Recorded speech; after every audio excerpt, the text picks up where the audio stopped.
सर्व मीडिया प्रतिनिधींचं आजच्या पत्रकार परिषदेमध्ये स्वागत आहे। आज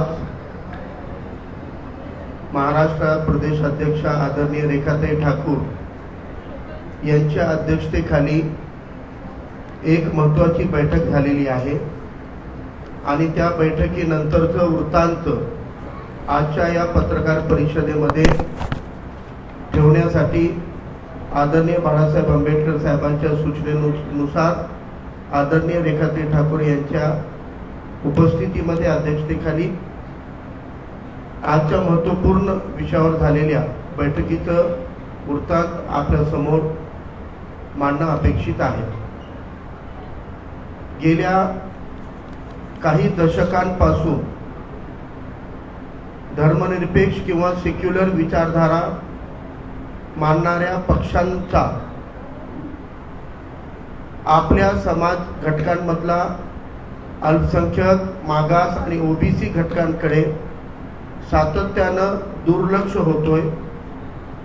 ध्रुवीकरण आणि पोलरायझेशनच्या राजकारणाच्या ट्रॅपमध्ये अडकून सेक्युलर पक्ष सुद्धा सेक्युलर व्हॅल्यूजची, संवैधानिक मूल्यांची बाजू घेताना आपला हिंदू मतदार नाराज होणार नाही ना याची काळजी घेतात आणि या ट्रॅपमध्ये फसल्यामुळं अल्पसंख्याक समाजाच्या, ओबीसी समाजाच्या संवैधानिक बाबतीमध्ये सुद्धा बोलण्याचं धाडस प्रस्थापित तथाकथित सेक्युलर पक्षाचं होत नाही आहे। त्यामुळं त्या पक्षांमध्ये काम करणारे अनेक वर्षानुवर्षापासून, दशकांपासून काँग्रेस, राष्ट्रवादी काँग्रेसमध्ये काम करत असताना सामाजिक जाणीवा जिवंत असलेल्या लोकांची घुसमट होतोय आणि त्या घुसमटीतून काहीतरी मार्ग काढणं गरजेचं आहे।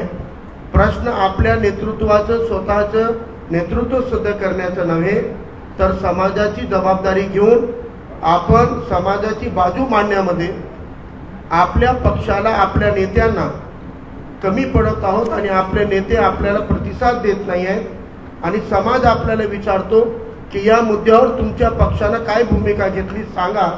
तेव्हा काँग्रेस पार्टी आणि राष्ट्रवादी काँग्रेस पार्टीमधल्या मुस्लिम नेत्यांची घुसमट होत आहे। अशीच घुसमट होत असलेले 8 ते 10 महत्त्वाच्या नेत्यांनी आदरणीय बाळासाहेब आंबेडकरांकडे, आदरणीय रेखाताईकडे संपर्क केला आणि आपली ही परिस्थितीशी त्यांना अवगत केलं। अशा परिस्थितीमध्ये आदरणीय बाळासाहेबांनी आणि आदरणीय रेखाताईंनी त्यांना सांगितलं की तुम्ही पर्याय बनण्यासाठी लढायला तयार असाल तर पक्ष तुम्हाला ताकद देण्यासाठी तयार आहे। समाजाच्या ज्या जबाबदाऱ्या तुम्ही, समाजासाठी लढण्याची जी बाब तुम्ही तिथं राहून करू शकले नाही, ती जर तुम्हाला आपल्या समाजासाठी लढायचं असेल तर आपण जबाबदारी घ्यावी, आम्ही तुम्हाला संधी देऊ, असा शब्द आदरणीय साहेबांनी, आदरणीय ताईंनी दिला आणि त्यांच्यासोबत बैठक झाली। या बैठकीमध्ये त्यांनी जबाबदारी घ्यायचं कबूल केलं आणि या 8 ते 10 काँग्रेस पार्टी, राष्ट्रवादी काँग्रेस पार्टीमध्ये अनेक महत्त्वाच्या पदावर असलेले, अनेकदा नगरपरिषद, महानगरपालिकेची पदं मिळवलेले, नगरसेवक पदं मिळवलेले, विधानसभा लढलेले आणि आमदार, विधान परिषदेचे सदस्य राहिलेले सुद्धा सदस्य आहेत। या सगळ्यांचे प्रतिनिधी म्हणून, या सगळ्या 8-10 लोकांचे प्रतिनिधी म्हणून आपल्यामध्ये नकीबुद्दीन खतीब साहेब यांना त्यांनी आपलं प्रतिनिधी म्हणून आज आदरणीय रेखाताई यांच्या बाजूला ते बसलेले आहेत आणि त्यांची जी काही मांडणी आहे त्या सगळ्यांचं जे मत आहे ते मांडण्याची जबाबदारी आदरणीय खतीब साहेबांवर आहे। आदरणीय खतीब साहेब यांचं परिवार 70 वर्षापासून काँग्रेस पक्षाचं एकनिष्ठ म्हणून राहिलेलं आहे। आदरणीय खतीब साहेबांनी या 50 वर्षाच्या काळामध्ये स्वतःच्या राजकीय कारकिर्दीमध्ये काँग्रेसला अनेक ठिकाणी सत्ता मिळवून दिलेली आहे। ते स्वतः विधान परिषदेचे आमदार राहिलेले आहेत, ते माजी आमदार आहेत, ते राज्याचे उपाध्यक्ष आहेत, ते ऑल इंडिया काँग्रेस कमिटीचे सदस्य सुद्धा राहिलेले आहेत। परंतु आपण आपल्या समाजाला न्याय मिळवून देऊ शकत नाहीत, ही हतबलता लक्षात घेऊन आज त्यांनी आपली भूमिका प्रसार माध्यमांसमोर मांडण्याची इच्छा व्यक्त केलेली आहे। मी आदरणीय ताईच्या परवानगीने खतीब साहेबांना विनंती करतो की त्यांनी आपलं निवेदन सविस्तरपणे इथे मांडावं. आदरणीय खतीब साहेब. निवेदन तो दे देते ना. हाँ, ये निवेदन कॉपी सर्कुलेट कर दो मिलिंद सबको. खतीब साहेब मांडणार आहेत ते निवेदन तुमच्याकडं फिजिकल कॉपी येत आहे.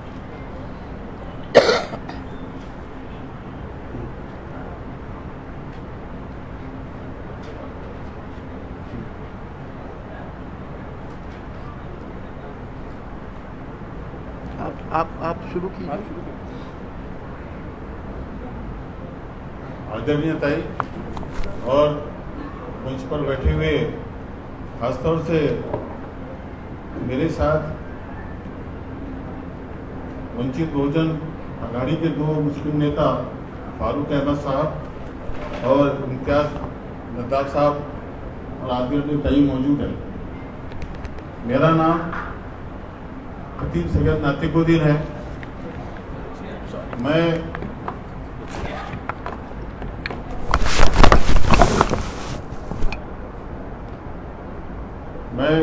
विधान परिषद का माजी आमदार रहा हूँ.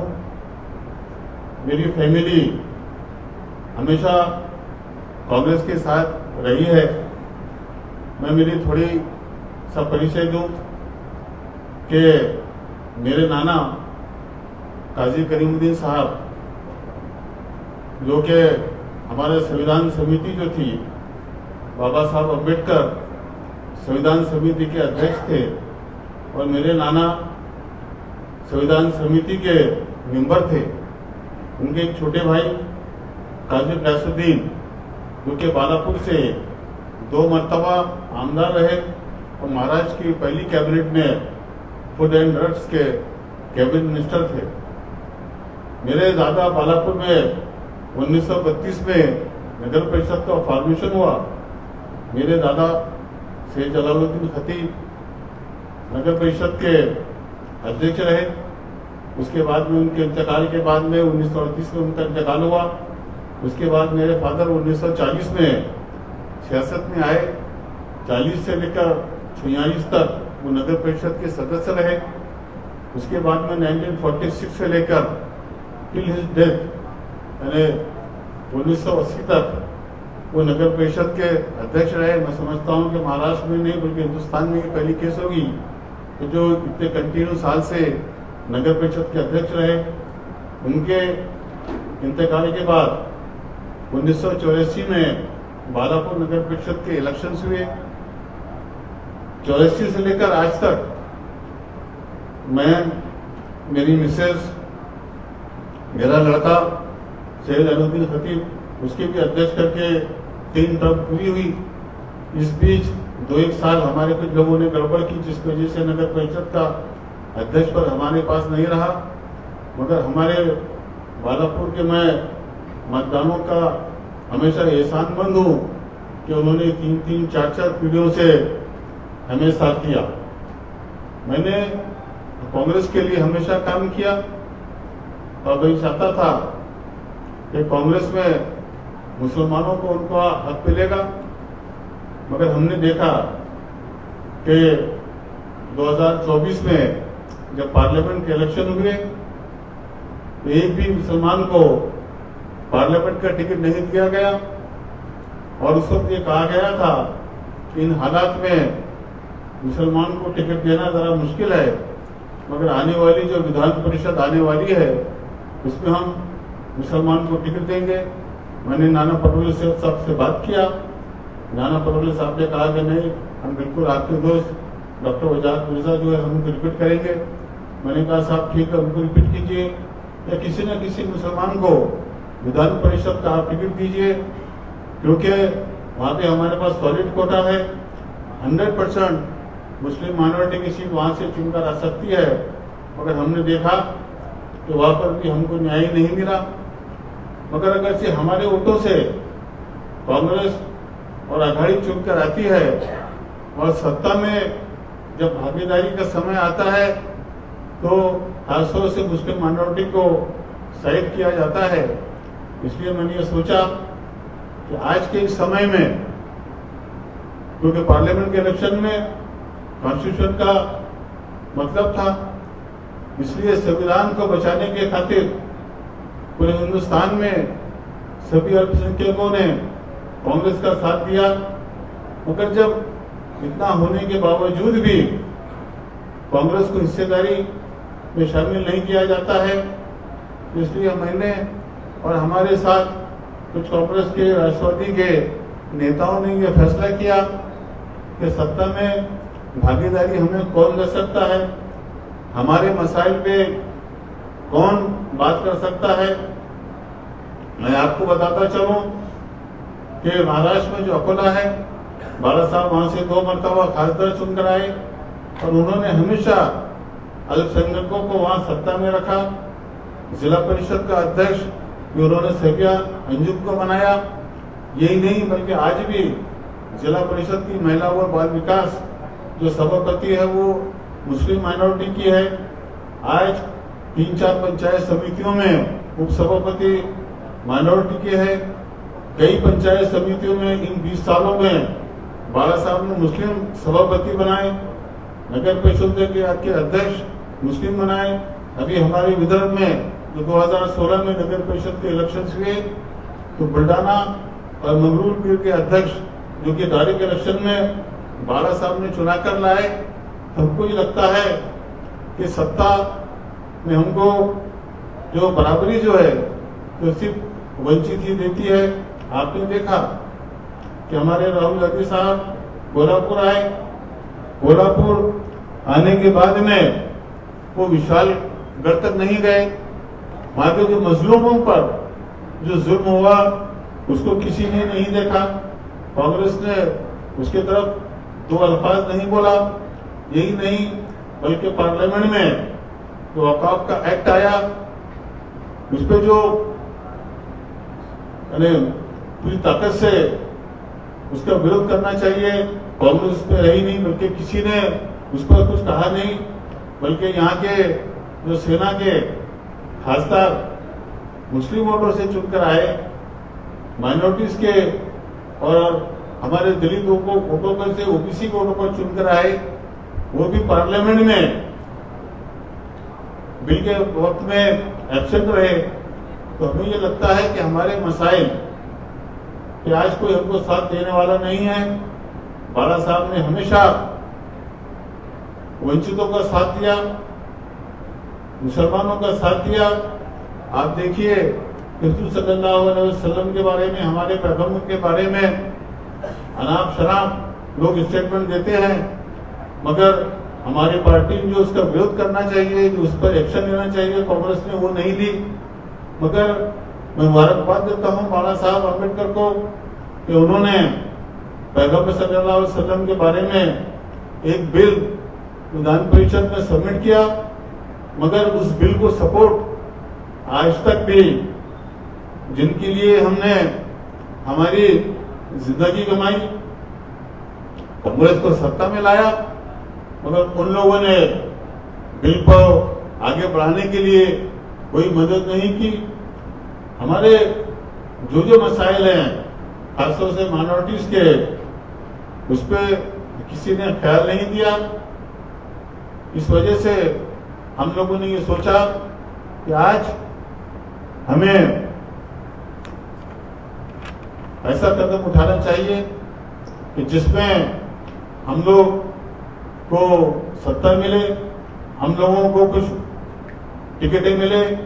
मैंने और हमारे माइनॉरिटी सेल जो था उन लोगों ने कांग्रेस के हाईकमांड से और खासतौर से नाना पटोले साहब को एक लिस्ट दी थी कि महाराष्ट्र में 42 ऐसे कॉन्स्टिट्यूंसीज है कि जहां से मुस्लिम माइनॉरिटी के नुमाइंदे चुनकर आ सकते हैं। आप उन 42 जगहों पर मुस्लिम माइनॉरिटीज को आप टिकट दीजिए। नहीं आप 42 देते तो कम से कम हमको 24, महाविकास आघाड़ी ने सबने मिलकर कम से कम 24 लोगों को टिकट देना चाहिए, मगर हमें उसका कोई खातिर ख्वाह जवाब नहीं मिला। मैं समझता हूं कि 2-4-5 सीटें दे देंगे, उसके अलावा कुछ देंगे नहीं। बल्कि मुंबई में वो ज्यादा सीटें देते हैं।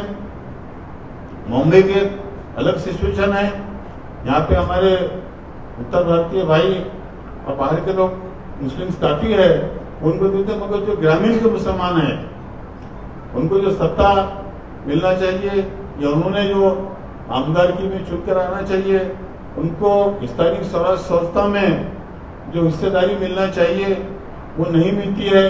इसके लिए हम लोगों ने ये तय किया कि हम लोग वंचित से हम लोग खड़े रहेंगे और आप लोगों का सबका साथ रहा, सबका वो रहा तो चुनकर लाएंगे। और मुस्लिम्स को खासतौर से जो इस राज्य में वंचित है उनको सत्ता में भागीदारी मिलना चाहिए, उन्होंने सत्ता में आना चाहिए, उसके लिए हम कोशिश करेंगे। मैं तमाम हमारे जो उलमा हज़रात है, खासतौर से जमीयत उलमाए हिंद हो गया या मुस्लिम पर्सनल लॉ बोर्ड हो गया या जमात इस्लामी हिंद हो गया, मैं सबसे दरखास्त करूंगा कि वो किसी एक पार्टी का साथ ना दे, किसी एक पार्टी के लिए ऐलान ना करे, बल्कि जो सेकुलर पार्टी है और जिसे हम लोग चुनकर आ सकते हैं उनका भी ख्याल करें और उनको भी सपोर्ट करें। क्योंकि हमने देखा है कि जो कांग्रेस में एक नॉन मुस्लिम का ग्रुप है, जब मुस्लिम को टिकट दी जाती है तो उनका साथ नहीं देते। और आज वंचित वाले जो है वो लोग ऐसे हैं कि उनके पास में जाति भेदभाव नहीं होता और वो लोग बराबर जो भी वंचित के जिस भी नुमाइंदे को टिकट दी जाती है उसको पूरा वोट देते हैं, पूरा सपोर्ट करते हैं। तो मैं समझता हूं कि आज बाबा साहब अम्बेडकर इस सब वंचितों को हक दिला सकते हैं और आज इसी वजह से हम लोग पार्टी में आए हैं। मैंने मेरा जो लिखित निवेदन है वो आप लोगों के सामने रखा हूं और मुझे पूरी उम्मीद है कि आप पत्रकारों ने उसको पढ़ा होगा। धन्यवाद खतीब साहेब. या बैठकीमध्ये दोन मुद्दे जे अधोरेखित करू इच्छितो. काँग्रेस राष्ट्रवादी काँग्रेसच्या या सर्व नेत्यांना पदाधिकाऱ्यांना हे वाटते की शिवसेनेला सत्तेसाठी सोबत घेताना येणाऱ्या 5 वर्षांमध्ये शिवसेना बीजेपी सोबत जाणार नाही, यासाठी बंधनं घालण्याचं काम काँग्रेस एनसीपीनं केलं पाहिजे होतं, ते करण्यात आलेलं नाहीये. म्हणून मध्ये अफवा येतात की संजय राऊत यांची नड्डासोबत बैठक होतोय. मग काय बोलणं, काय चर्चा चालू आहे हे पण महाराष्ट्रासमोर आलं पाहिजे. आता निवेदन खतीब साहेबांचं आपल्याकडे प्रिंटेड कॉपीच्या फॉर्मॅटमध्ये आलेलं आहे, जे काँग्रेस आणि राष्ट्रवादी काँग्रेसमधून येऊन निवडणूक लढवणार आहेत अशा 10 उमेदवारांची यादी आज प्रकाशित होत आहे. आदरणीय बाळासाहेबांच्या सहीने ही यादी जाहीर होत आहे. आदरणीय रेखाताई प्रदेशाध्यक्ष महाराष्ट्र राज्य हे या 10 उमेदवारांची नावं इथे जाहीर करणार आहे. आदरणीय रेखाताई.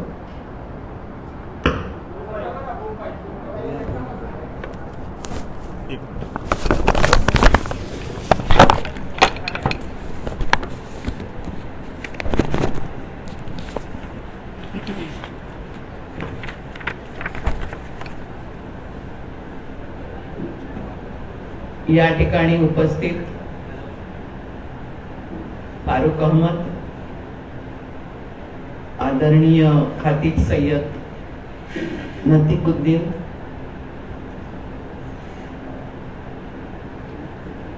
इम्तियाज नदा, मंचावर उपस्थित सर्व उमेदवार आणि समोर उपस्थित सर्व पत्रकार बंधू भगिनींनो, मी आपल्या समोर 10 उमेदवारांची यादी वाचून दाखवत आहे. नंबर 1 मलकापूर 21 मलकापूर शहजाद खान सलीम खान.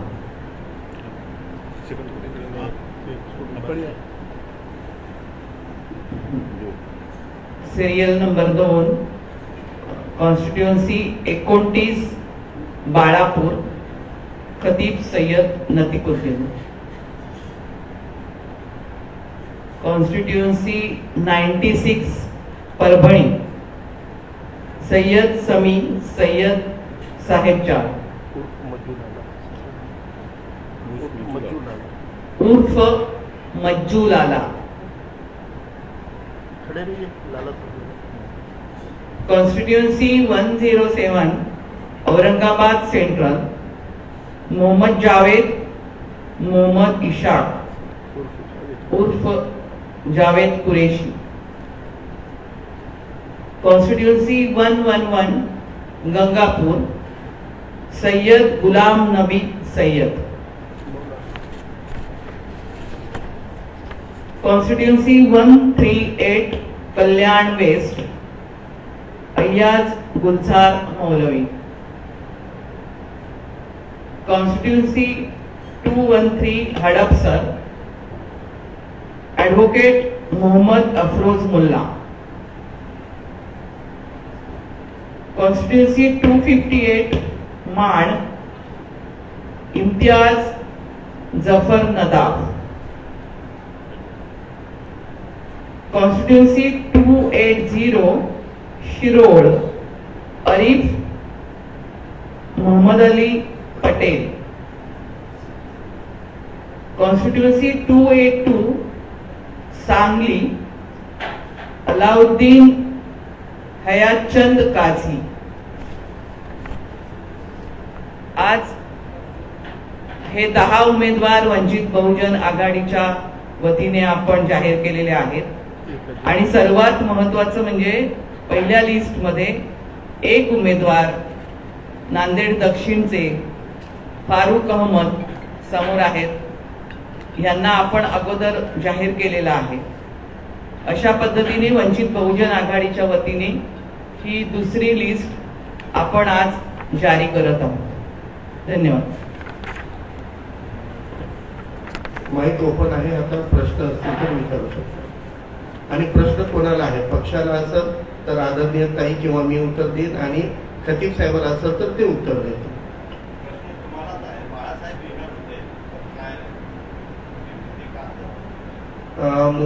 काँग्रेस राष्ट्रवादी काँग्रेसमधल्या नेत्यांसोबतची जी बैठक होती ती आदरणीय रेखाताई ठाकूर यांच्या अध्यक्षतेमध्ये झालेली आहे आणि त्या बैठकीमधली सगळी चर्चा आणि मुद्दे हे आदरणीय रेखाताई यांना आणि आम्हाला माहीत असल्यामुळं आदरणीय साहेबांनी सांगितलं की ही प्रेसमध्ये सगळी माहिती ज्यांना आहे त्यांनी बसतो, त्या उद्दिष्टानं आम्ही आहोत.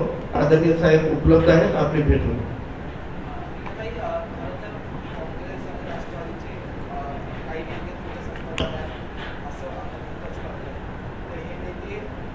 माजी आमदार आहेत की माझे आमदार आहेत आणि हा आकडा कितीपर्यंत येणार ते पक्षप्रवेश थेट पक्षप्रवेश होऊन पाटील पासेल किंवा बाहेर पाटील पासेल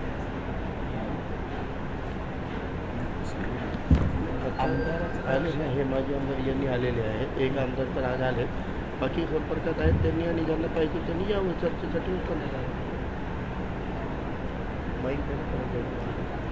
आता आपल्या समोर माजी आमदार खतीब साहेब तर उपस्थित आहेत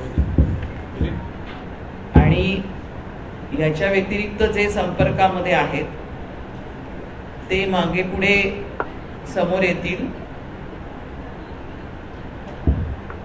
आमदार आणि खासदार याच्या व्यतिरिक्तही खूप सारे नेते त्या ठिकाणून आपल्याकडे संपर्कामध्ये आहेत. मैम, हमने देखा कि हरियाणा में जो है चुनाव के नतीजे आ गए हैं. कांग्रेस की करारी हार के बाद अब महाराष्ट्र में संजय राउत ने ये बयान दिया है कि अगर कांग्रेस इसी नीति के साथ आगे जाना चाहती है तो वो चुनाव अलग से लड़े.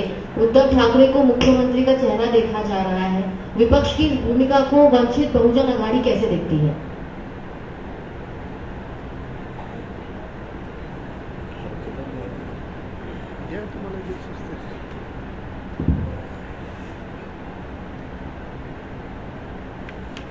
देखिए,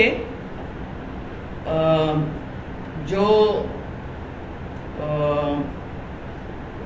प्रेडिक्शंस आते थे उसके बावजूद हमने देखा है कि कांग्रेस को एक हार हरियाणा में फेस करनी पड़ी है और इसके कारण अनेक हैं कि जिस तरीके का एक जो सुप्रीम कोर्ट का फैसला आया, जो यहाँ का संविधान ने दिया हुआ आरक्षण खत्म करने का एक आगे कुछ बताई गई, और हमने देखा कि कांग्रेस ने उसका स्वागत किया। कांग्रेस के दो राज्य, एक तेलंगाना और दूसरा कर्नाटक, इन्होंने इसको इम्प्लीमेंट हम सबसे पहले करेंगे, ये उनकी घोषणा स्टेटमेंट रहा। और हमने देखा कि आज पूरे देश में ये जो साजिश चल रही है आरक्षण को खत्म करने की, ये एक तरीके से संविधान पर हमला है, और इसके खिलाफ यहाँ की जो जनता है, उस जनता ने अपना मतदान किया है, उसका परिणाम हमको हरियाणा में दिखता है। और दूसरी बात, साथ में जो यहाँ के ये छोटी छोटी बीजेपी के खिलाफ लड़ने वाली जो सेक्युलर पार्टियां हैं, उनको साथ में लेने का इरादा इनका नहीं है, और इसका एक खामियाजी वहाँ पर आपको वोट में परिवर्तित हुई दिख रही है। कांग्रेस की नीतियों का परिणाम है कि उन्होंने हमेशा वंचित और बहुजन वर्गों को कंसिडर किया है, ग्रहित धरा है, जबकि ये असलियत अब उधड़ कर रख दी है उन्होंने। जनता ने बता दिया है कि अगर आप हमको अपनी हिस्सेदारी नहीं दोगे तो हम आपके साथ में नहीं हैं, क्योंकि संविधान बचाने का जो मामला था वो लोकसभा के साथ खत्म हो गया। अब 100 सालों तक संविधान को कोई हाथ लगाने की कोशिश नहीं करेगा। जनता ने दिखा दिया कि हम संविधान के साथ हैं। अब वो कार्ड नहीं चलने वाला है। अब हिस्सेदारी की बात हो, अब लोगों के मामलों की और मसलों की बात हो। खदीम जी, आपसे एक सवाल है।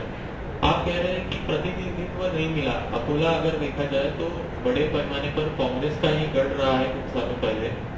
इसको आप किस तरह से देखते हो? इसके पहले भी कांग्रेस की तरफ से उम्मीदवार जो है वो बाला साहेब के आगे दिया गया था। ऐसा नहीं है कि उम्मीदवार नहीं दिया गया था। क्या मसले हैं वहाँ पे आप देख रहे हो कि कांग्रेस किस हालात में फिलहाल अकोला में है? नहीं, जो कांग्रेस उम्मीदवार मुस्लिम उम्मीदवार देती भी है, तो जो कांग्रेस को जो मतदान मिलना चाहिए, जो कांग्रेस के जो मतदान है वो ट्रांसफर नहीं होते, और वो ट्रांसफर नहीं होने की वजह से माइनॉरिटी का आदमी वहां पे चुनकर नहीं आता। मेन वजह उसकी है, यानी मुसलमान तो हर एक को वोट मार देता और मारते हुए आया, मगर जब मुस्लिम कैंडिडेट आता है तो जो कांग्रेस के जो लोग हैं वो साथ नहीं देते, इस वजह से वहां कैंडिडेट चुनकर नहीं आता। अकेले उधर ही क्यों देती है? जी, ये सवाल कांग्रेस से भी पूछना चाहिए। महाराष्ट्र में 5 से अधिक लोकसभा की सीटें ऐसी है जहां पर मुसलमान आसानी से चुन के आ सकता है। कांग्रेस एक ही मुसलमान को टिकट देती थी, वो भी अकोला से, तो मुसलमान को चुन के लाने के लिए नहीं, वो अली जनाब प्रकाश अम्बेडकर साहब को हराने के लिए देती थी। तो ये भी कांग्रेस की पॉलिसी उजागर करना जरूरी है कि क्यों नहीं देते प्रतिनिधित्व। 22 राज्यों में लोकसभा में एक भी मुस्लिम को उम्मीदवारी नहीं दी। 72 MLC है हुए, उनकी जगह पर भी मुस्लिम नहीं दिया। आज महाराष्ट्र की विधान परिषद मुस्लिम मुक्त हुई है। भाजपा ने मुस्लिम मुक्त इलेक्शन का नारा दिया और कांग्रेस मुस्लिम मुक्त विधान परिषद कर चुकी है। कांग्रेस एनसीपी ने एक भी मुस्लिम प्रतिनिधित्व विधान परिषद में नहीं है। ऐसे ही हाथ पे हाथ रखेंगे तो विधानसभा भी मुस्लिम मुक्त हो जाएगी और पार्लियामेंट को भी मुस्लिम मुक्त कर देंगे ये। इसलिए सभी समाज का प्रतिनिधित्व संवैधानिक अधिकार है। हर समूह को सभागृह में अपने समूह की बात रखने के लिए, उस पर कानून लाने के लिए, उसके अत्याचार को दूर करने के लिए प्रतिनिधित्व मिलना जरूरी होता है। तो क्यों नहीं देते हैं प्रतिनिधित्व? किस ट्रैप में फंसी हुई है कांग्रेस? भाजपा को मदद होगी इस डर से, अगर वो मुसलमानों को ओबीसी को प्रतिनिधित्व ही नहीं देंगे तो फिर भाजपा ट्रैप में कामयाब हो रही है और कांग्रेस हार रही है। तो इस वक्त में प्रकाश अंबेडकर साहब खड़े हैं जो टिकट भी देते हैं और वोट ट्रांसफर का पावर भी रखते हैं, तो फिर इस प्रतिनिधित्व की तरफ ये समूह क्यों नहीं आएंगे? ओबीसी और मुसलमानों को अपना प्रतिनिधित्व चुनवा कर लाने के लिए टिकट का अवसर भी और अपना वोट ट्रांसफर करने का ताकत भी ये सिर्फ प्रकाश अंबेडकर साहब में, और इसीलिए ये सब लोग आज वंचित से जुड़े हैं। ताई, माझा प्रश्न राहील, मुळातच अजित पवार हे भाजप सोबत आहे, शिंदेसोबत आहे. त्यांनी सुद्धा म्हटलंय की 10% जागा या मुसलमानांसाठी असेल. कुठेतरी बार्गेनिंग पॉवर ही मुस्लिम समाजाची वाढलेली आहे का? मागच्या लोकसभेच्या वेळेला सुद्धा आपण बघितलेल्या मुंबईमधल्या अनेक जागा भाजपला गमवाव्या लागल्या, कारण जे मुस्लिम बहुल इलाके होते त्या ठिकाणी मोठ्या प्रमाणात मतदान झालं, जे कुठेतरी महाविकास आघाडीला फायद्याचे ठरलं. आणि याच निमित्तानं पुन्हा एकदा एकीकडे तिकीट दिलं जात नाही तर दुसरीकडे वोट शेअर मात्र जास्त आहे. या विषयावरती फार गंमत उत्तर देऊ म्हणतात आहे, मी त्यांच्याकडे देते. लोकसभेमध्ये प्रचंड मोठ्या प्रमाणामध्ये मतदान दिलं, त्या शिवसेनेलाही मतदान दिलं. ज्या शिवसेनेनं छाती ठोक म्हणलं की हो आम्ही बाबरी मशीद पाडली, अशा पक्षाला सुद्धा मुसलमानाच्या मतावर शिवसेना जिवंत राहिलेली आहे. असं असताना मध्ये लोकसभेची निवडणूक झाल्याबरोबर 8 दिवसामध्ये 10 मॉब लिंचिंग होतात, शेकडो हजारो लोकांचे घरं पाडले जातात. त्याच्यावर इंडिया आघाडीच्या घटकांचा आणि काँग्रेसची भूमिका काय आहे? शून्य. लोकसभेमध्ये मुस्लिम शब्दाचा उच्चार करायला राहुल गांधीला भीती वाटते, त्याच्यावर काय नाही. काँग्रेसचं धोरण आहे, योगीचं धोरण आहे बुलडोझरनं घर पाडायचं. हरियाणामध्ये आणि इतर राज्यामध्ये काँग्रेसची सरकार बुलडोझर कल्चरला अनुकरण करते, तेही बुलडोझर पाडतायत. योगी एका राज्यामध्ये म्हणतात की दुकानदारांनी, हॉटेल मालकांनी आपल्या धर्म जात त्याचं दिसाव म्हणून नावाची पाटी लावा. तेच काँग्रेसच्या राज्यामध्ये सुद्धा ते अनुकरण होतोय. त्यांचे धोरण वेगळे कुठे आहे? आणि एवढं असून शिवसेनेला मुसलमानांनी लाईन लावून मतदान दिलं. मुसलमानांच्या मतदानावर निवडून आलेल्या शिवसेनेच्या खासदारांनी वक्फ अमेंडमेंट बिल आल्यानंतर पार्लिमेंटमधून वॉकआउट केलं, त्याचा सामना केला नाही. मुसलमानांचं प्रामाणिकपणे घेतलेल्या मतदानाचं प्रतिनिधित्व बजावलं नाही, त्यांचं कर्ज फेडलं नाही. हा रोष मुस्लिम समाजामध्ये आहे आणि त्या रोषला एक मार्ग देण्यासाठी येणाऱ्या विधानसभेमध्ये एक वेगळं पर्यायी राजकारण मुस्लिम समाज आणि ओबीसी समाज उभं करण्यासाठी तयार झालेला आहे. गेल्या लोकसभा निवडणुकीमध्ये मुस्लिमांचं एक गठ्ठा मतदान महाविकास आघाडीला झालं होतं आणि हे पाहूनच आता वंचित बहुजन आघाडी सुद्धा मुस्लिमांना जास्तीत जास्त हिस्सेदारी म्हणजे उमेदवारी देण्याचा प्रयत्न आणि ती जी वोट बँक आहे ती आपल्याकडे ओढण्याचा प्रयत्न होतो आहे का? दुसरा त्याचा एक उपप्रश्न असा असेल की वंचित बहुजन आघाडीला भाजपची बी टीम म्हटलं जात आहे आणि त्या अनुषंगाने आता पुन्हा एकदा असं होत असेल तर तुम्हाला या निवडणुकीत सुद्धा बी टीम म्हणूनच संबोधलं जाईल. वंचित बहुजन आघाडीनं 2019च्या लोकसभेमध्ये 4 मुस्लिमचे स्वतःच्या बी फॉर्मवर आणि आपल्या आघाडी पक्षाला 5 लोकसभेचे उमेदवार दिले होते 2019ला. 2019च्या विधानसभेमध्ये 28 मुस्लिम कॅन्डिडेट आपल्या बी फॉर्मवर आणि 4 मुस्लिम कॅन्डिडेट हे स्पॉन्सर केले होते, समर्थन दिलं होतं. लोकसभा 2024 मध्ये वंचित बहुजन आघाडीने 6 अल्पसंख्याक मुस्लिम समाजाचे लोकसभेला उमेदवार दिलेले आहेत आणि विधानसभेला आतापर्यंत 11 उमेदवार म्हणजे एकूण 21 कॅन्डिडेटची लिस्ट जाहीर झाली, त्यामध्ये 11 मुस्लिम कॅन्डिडेट वंचितला दिलेले आहेत. एवढंच नाही, गेल्या 5 वर्षामध्ये मुस्लिम समाजाचे गठ्ठा मतदान घेतणारी काँग्रेस मुसलमानावर जेव्हा NRC-CA संकट आलं, एकही आंदोलन त्यांनी पक्षाच्या बॅनरवर केलेलं नाही, त्याचा विरोध केलेला नाहीये. NRC-CA नंतर 5% आरक्षण हे सत्तेमध्ये होते 2.5 वर्ष. सुप्रीम कोर्टानं म्हणलं मुसलमानांचं आरक्षण लागू करा, तरी ते आरक्षण 2.5 वर्ष सत्तेत राहणाऱ्या काँग्रेस राष्ट्रवादीनं केलं नाही. त्यासाठी वंचित बहुजन आघाडीनं रस्त्यावर उतरून आंदोलन केलेलं आहे, जेल भरून केलेलं आहे. त्यानंतर पैगंबर साहेबांचा अवमान हे दंगलीचं कट कारस्थान आहे. दंगल घडवण्यासाठी, मुसलमानांच्या भावना भडकावण्यासाठी पैगंबर साहेबांचा अवमान होतो, हे रोखण्यासाठी कडक कायदा झाला पाहिजे. म्हणून पैगंबर बिल काढून कपिल पाटील MLC होते. ऐका, मी तुम्हाला काय सांगतो, आम्ही मुसलमानांची वोट बँकेचा आरोप केला, तुम्ही त्याच्यासाठी तुम्ही करताय का?